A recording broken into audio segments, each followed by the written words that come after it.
তো দেখতে পারে এখনো জলের। তো আমরা স্টার্ট দিলাম, স্টার্ট দিছি। এখন চেক লাইট অলরেডি অফ হয়ে গেছে।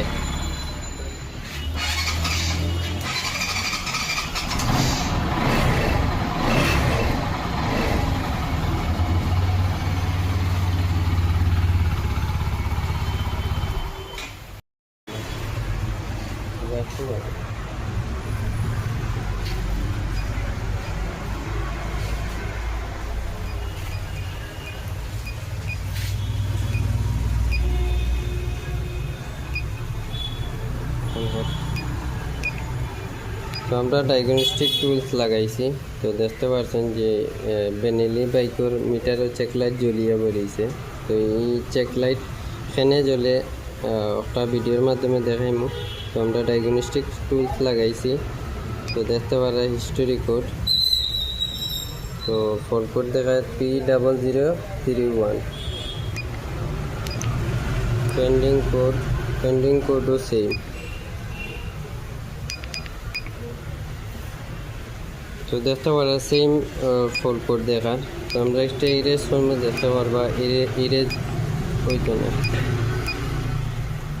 তো ইরেজ অন না। তো এখন আমরা আপনারা দেখাইলাম নতুন মাল আনছি আমরা অলরেডি। এটা বেমার ধরিয়ে আপনারা ভিডিওর মাধ্যমে দেখাইলাম যাতে বুঝতে পারেন যে বাইকের সমস্যা আমরা খুব সহজে ধরতে পারি। তো দেখতে পারেন আমরা নয়া মাল আনছি। তো এই যে ফল কোড আছেন অক্সিজেন সেন্সরের ফল কোড আছেন। তো এটা আসলে অনেক সময় শো করে, অনেক সময় শো করে না। তো আমরা একটু সময় নিয়ে বাইকের সমস্যাটা ধরছিলাম। তো এখন অক্সিজেন সেন্সর নতুন আনাইছি। তো এটা লাগাইয়া আপনারা ডায়াগনস্টিকের মাধ্যমে দেখাইমু যে আমরা ফল কোডটা রিমুভ করতে পারছি কিনা। তো লাগা। তো দেখতে পাচ্ছেন মিটারে যে চেক লাইট জ্বলতো এটা অফ হয়ে গেছে। তো আমরা এখন ডায়াগনস্টিক টুলসও দেখাইমু যে কোড যে আসেন এটা ইরেজ হয়েছে কিনা। তো দেখতে পারা কোড নো টেবল কোড দেখার হিস্টোরি কোডও এখনও ইয়ে রয়েছে, ফল কোডটা রয়েছে।